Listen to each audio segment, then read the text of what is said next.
Today's movie is gonna boldly go where no Roger Corman production has ever gone before. Oh wait, it's an Alien ripoff, not a Star Trek ripoff. Welcome to Sick Flicks, where I take a deep dive into the cinematic sewer to help you embrace your inner gore geek. I'm Mike Bracken, aka The Horror Geek, and today we're tackling B.D. Clark's Galaxy of Terror. Released in 1981, Galaxy of Terror is another Roger Corman production designed to cash in on the success of a popular movie. This time, it's Alien. In the film's defense, it does have a lot of talent in front of and behind the camera, including Ray Walston and James Cameron. The film is regularly labeled as an Alien ripoff, and rightly so, but it's interesting to note how much of Cameron's own Aliens resembles Galaxy of Terror. Clearly, he was inspired by working on Clark's film. But enough about that. Can Galaxy of Terror slime its way to a 5 barf bag rating? Let's get to the gore and find out. Oh, and before we get started, today's video is brought to you by patrons Ben Lacey, David Cavazos, and Isaac Bell. If you'd like to help free me from YouTube's tyranny and sponsor some videos, you'll find a link in the pinned comment and description below. And now, let's get bloody. We fade in on a New World Pictures logo, so you already know this movie is going to be high quality. And it's nice that we're not wasting any time getting to this title card. I'm not entirely sure if this is blue filter mid-afternoon or not. And yeah, we've got an Erin Moran sighting. This is probably the weirdest Happy Days spinoff ever. Yeah, even weirder than Joni Loves Chachi. Wait, how the hell did they get Ray Walston to be in this movie? I sure hope this is a sequel to My Favorite Martian. And Zalman King? The Red Shoes Diary guy? Man, this is an eclectic cast. But wait, it gets better. We've got Robert Englund and Sid Haig. Finally, the Nightmare on Elm Street / Devil's Rejects crossover I've been waiting for. It's always a good sign when you have 3 editors on an 80-minute movie. I've heard of blue movies, but this seems ridiculous at this point. Visibility on LV-426 is pretty soupy today. And everyone give it up for Roger Corman. Then we head inside this spaceship. I feel like this is basically the opening scenes from Night of the Creeps. Corman used every part of the Buffalo when he made a movie. Here we see his crew reusing the Battle Beyond the Stars set. I wonder if Richard Thomas is trapped under any of this debris. Damn it, who put this pipe here? And transition. Fancy. This looks like an early version of Public Enemy's Fear of a Black Planet album cover. I hope Welcome to the Terror Dome is on the soundtrack. Ah, great. Voiceover narration exposition. I am Mitri, the interpreter of the signs, the oracle of the game. When she's not narrating, she's playing head-to-head Missile Command. I've heard of being a redhead, but this feels on the nose to me. They're not just gaming, though. They're also watching Star Trek reruns on this sweet old 27-inch console tube TV. Damn it, you sank my battleship. Over in another movie, this guy's getting ready to get this party started. Planet Xerxes, are you ready to rock? Then Captain Ballbreaker shows up, and she's not taking any guff. But Captain, no one's prepared. They've got 30 seconds to get prepared. Hey, it's Robert Englund. And Sid Haig. He's like, Christ, we have better sets on Jason of Star Command. You kids even remember Jason of Star Command? Christ, I'm old. And they're off. I mean, just look at this effects shot. Then we stop for some exposition. I haven't been on an active mission for some time, but you've been on the go now for what, nearly 25 years? Since the Hesperus, if I'm not mistaken. Wonder if that's going to be important later. Also, if you think these uniforms look like the ones from the original Battlestar Galactica, it's because they are. Production picked them up on the cheap after that show was canceled. Then Erin Moran says what we're all thinking. This is insanity. Who is this Cranston? The only survivor of the Hesperus massacre. She flew the ship back alone. Well, I was expecting that Hesperus thing to pay off later, but sure, let's just deal with it here, I guess. And sweet, I think we just hyperspaced our way into 2001. That's a way better movie. Ray Walston's like, Spicoli. Sweet, they hyperspaced right into this matte painting. Morganthus.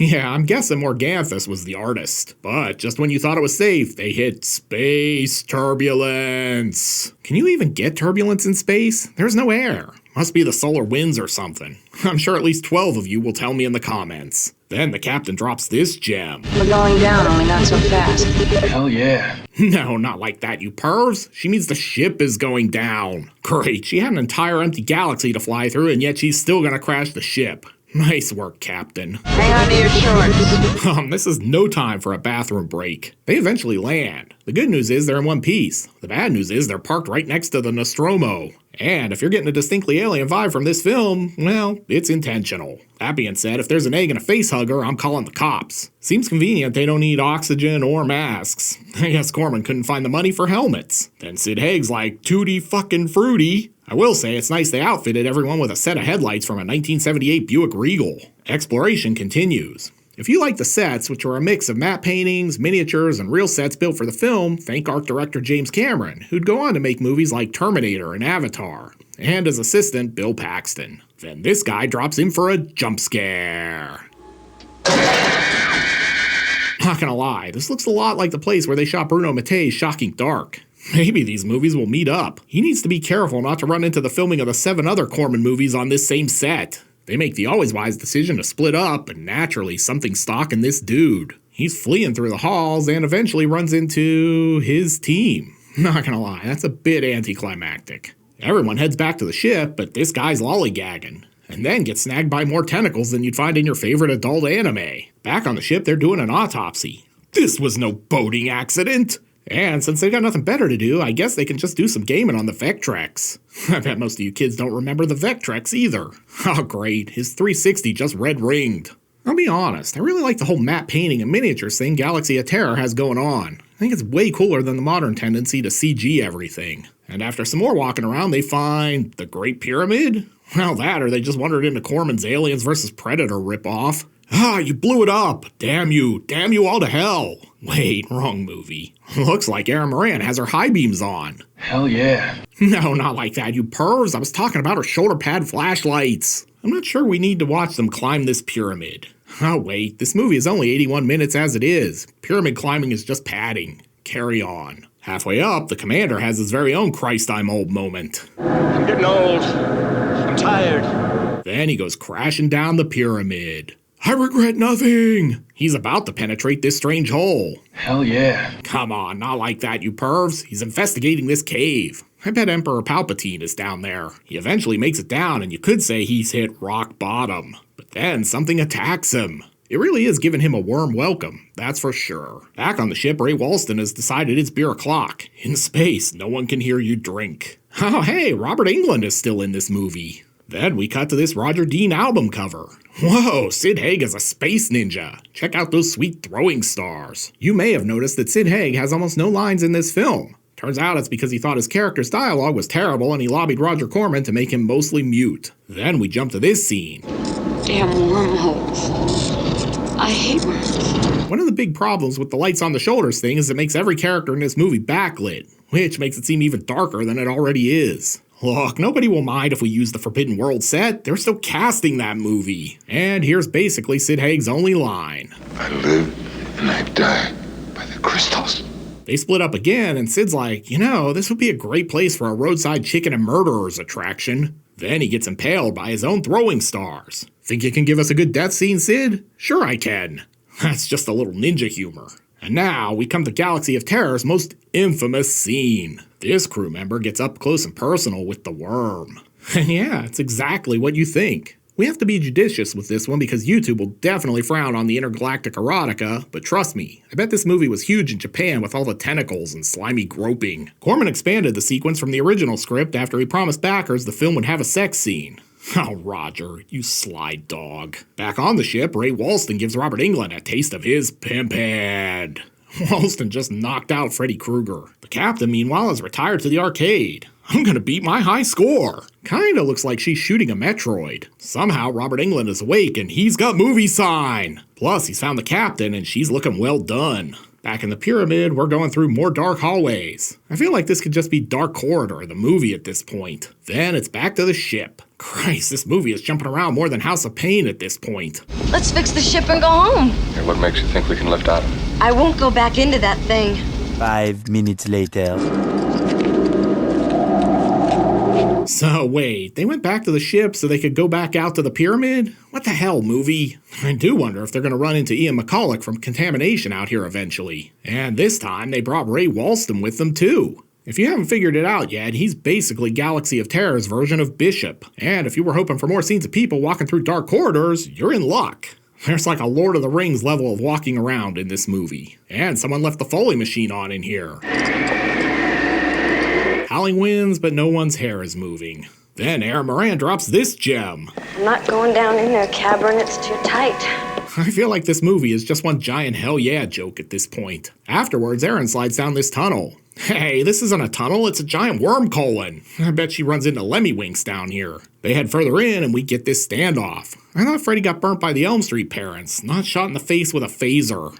Eventually, they get trapped and the monster makes his move. Holy shit, it's Mewtwo. I hope someone brought a Pokeball. There really are Pokemon Go gyms everywhere. Mewtwo is like, evolve this. Corey, meanwhile, has vanished, and he's sort of like Poochie, because every time he's not on screen, people should be asking, where's Corey? Where the hell is he? I don't know where he is. Forget Core. Don't look now, but Robert Englund is cracking under the pressure. I said quit playing the master with your friends, Cabron. Old buddy.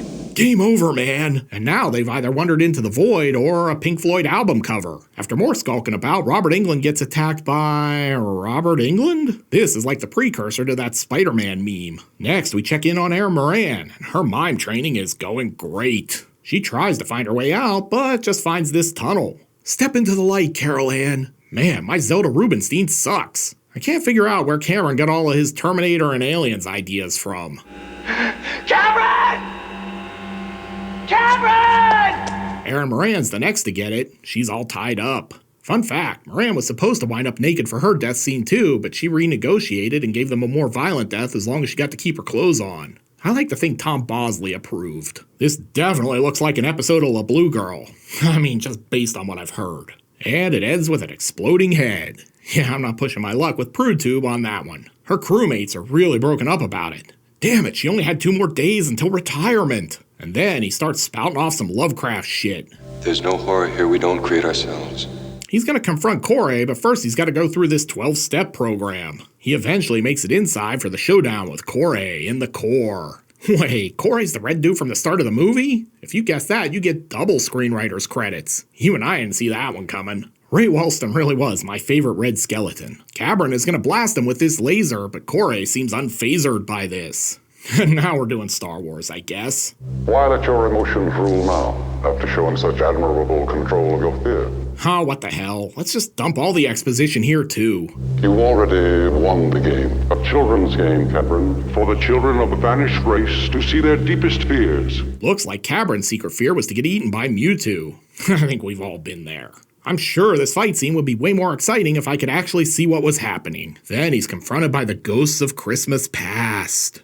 Wait, those are just his dead friends. They give him the bum's rush, but Cabron is running a special on Pimp Hands. Buy one, get one free. Holy shit, did this just turn into a Shaw Brothers movie? Check out this kung fu and sound effect. Unfortunately, his Miyagi-Do karate is no match for these ghouls. They're gonna eat him, but it was all a dream. But now he's gotta face the final boss, Erin Moran. He hits her with the blaster and it's back to Corey. Man, this movie sure is meandering around. Cabron blasts him too, or whatever this is. Not gonna lie, that hand placement makes me think he might have used the Schwartz. And I see your Schwartz is as big as mine. And now, Cabron is the new master. You are the master. Sure, let's just go with that. And here, I thought Lee Van Cleef was the master. And that's another Christ I'm Old reference. And now, Cabron has the red face, and the circle of life begins anew. For a film made for reportedly less than $1 million, Galaxy of Terror could be worse. It's clear this Corman Quickie was designed to cash in on Alien, but it does have some interesting ideas of its own, and it's arguably better than Contamination and Shocking Dark. It's mostly remembered for the worm assault scene, but it packs some surprisingly decent kills beyond that. Will that be enough to earn Galaxy of Terror 5 barf bags of severed tentacles? Let's go to the gore card! In terms of gross anatomy, Galaxy of Terror is solid. We're treated to a burning, an evisceration, severed appendages, giant space worm erotica, and a pretty great exploding head. This one's a tough call overall, but I feel like there's enough here to go with a 4 barf bag rating. Galaxy of Terror is a surprisingly sick flick. Looking for another Corman classic? Then be sure to check out my review of Humanoids from the Deep. You'll find a link here on the screen. I'll meet you over there.